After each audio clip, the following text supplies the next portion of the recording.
नमस्कार दोस्तों, स्वागत करता हूं आपका मैं अपने इस YouTube चैनल में। मैं कहीं पर बैठा था,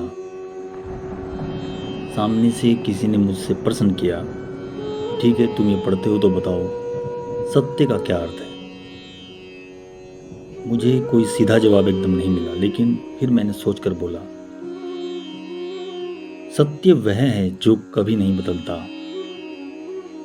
जो सत्य को सुने या खाली पढ़े, उसको हम सत्संगी बोल सकते हैं। जो सत्य को जाने, वह संत कहलाएगा। जहां पर सत्य का प्रचार व प्रसार हो, वह सत्संग की अवस्था है। परमात्मा का प्रथम नाम ही सत्य है। सत्य ही ईश्वर है और ईश्वर ही सत्य है। फिर सामने से दूसरा क्वेश्चन मेरी तरफ आया कि अच्छा ठीक है, ईश्वर दर्शन के उपाय क्या हो सकते हैं, फिर बताइए आप। सत्य वचन ही ईश्वर दर्शन का सबसे बड़ा उपाय है। यही सच्चाई मैंने उनको बताई।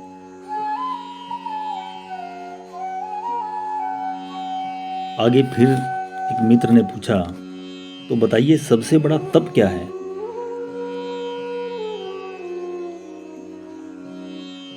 फिर वहीं घूम फिर कर सत्य पर बात आई। सत्य को अपनाना ही सबसे बड़ा तप है। और सामने से फिर बात अगली आई कि मनुष्य के साथ अंत में क्या जाता है। निश्चित ही उसके अच्छे बुरे कर्म साथ जाते हैं, बाकी कुछ शेष नहीं रहता।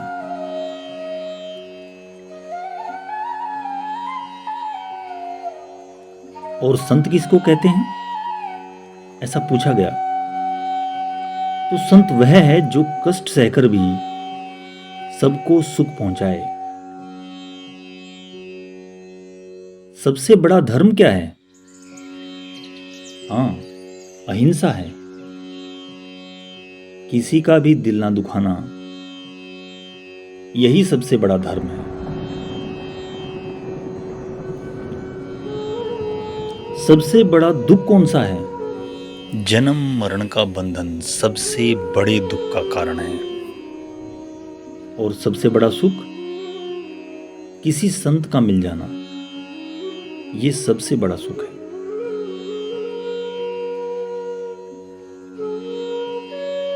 और सबसे बड़ा पाप क्या है?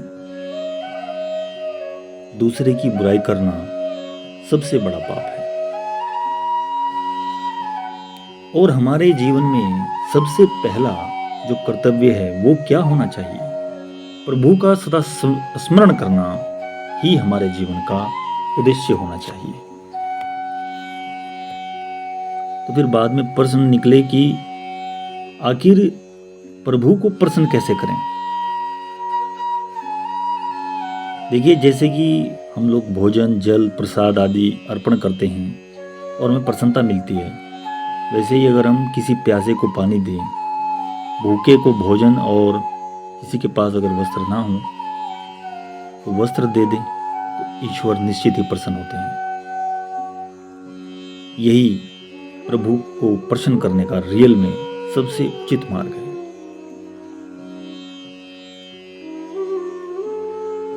तो दुख का अंत कैसे होगा फिर? इसका भी तो बताइए कुछ। ये प्रश्न आया तो इसका जवाब यही है, जब तक भावना है कि मैं अच्छा लगूं तो दुख रहेगा। जब ये भावना आ जाएगी कि मैं अच्छा बनूं तो सुख की कोई कमी नहीं रहेगी। यही आपके दुख का अंत कर देगा अगर आप ऐसी भावना करेंगे तो। सामने से एक और प्रश्न आया, तो पार होने का क्या अर्थ है कि हम हर बव बाधा को पार कर गए। हाँ ठीक है, समस्त अवगुणों और अशुद्धियों से दूर होना, निर्मलता के बिना मनुष्य जन्म को व्यर्थ समझना, यही पार होने का अर्थ है। सामने एक मित्र थे, फिर उन्होंने पूछा, तो तत्व ज्ञान क्या है, इसके बारे में तो कुछ बताइए। मुझे एक कथा याद आ गई। जो मनुष्य संसार में रहकर ईश्वर में मन लगाता है वह महान है। जो संसार का त्याग करता है वह हर समय ईश्वर को ही पुकारता रहता है। जो संसार में रहकर उसे पुकारता है वह धन्य है। हनुमान जी के हृदय में ज्ञान, भक्ति और वैराग्य की जो धारा बहती थी। एक बार भगवान राम ने उनसे पूछा, तुम किस भाव से मेरी पूजा करते हो? हनुमान जी ने बोला, कभी तो देखता हूँ तुम पूर्ण हो और मैं अंश हूँ, कभी देखता हूँ तुम प्रभु हो और मैं दास हूँ। और हे प्रभु श्री राम, जब तत्व का ज्ञान हुआ तब मैंने देखा तुम ही मैं हूँ और मैं ही तुम हो। तो यही असली तत्व ज्ञान है। जब आप खुद को पा जाएंगे तो सब तत्व आप जान जाएंगे। फिर सामने से ही एक और प्रश्न आया कि ठीक है, इतना बोल रहे हैं तो बताइए कौन सा गुण विद्वान बनाता है? तो ये प्रश्न मुश्किल नहीं था। नम्रता, सहनशीलता और ज्ञान ही हमको विद्वान बनाते हैं। सामने से ही दूसरा एक मित्र बोला, वह कौन सा गुण है जिससे मनुष्य देवता बनता है? तो इसका जवाब भी सीधा और सरल था। ज्ञान के द्वारा देवता बना जा सकता है। और ज्ञान नहीं है तो क्या क्या हो सकता है ये भी हम सब जानते हैं। तो आगे बढ़ते हुए दूसरे ने पूछा, मन की गति वायु से भी अधिक है, क्या ये सच है?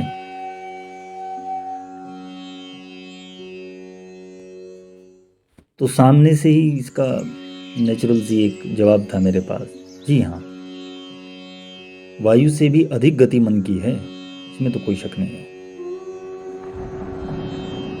अच्छा ठीक है, बताइए फिर सच्चा मित्र कौन है मनुष्य का? देखिए सीधा जवाब है, ज्ञान और धर्म ही किसी भी मनुष्य के सच्चे मित्र हो सकते हैं, ये समझ लीजिए।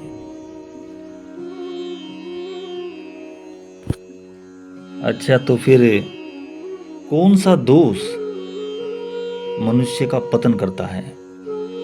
देखिए अगर हमारे अंदर दूसरों की निंदा करने की आदत है और हिंसा की भी आदत है साथ साथ, तो निश्चित ही हम लोग पतन की तरफ जाएंगे।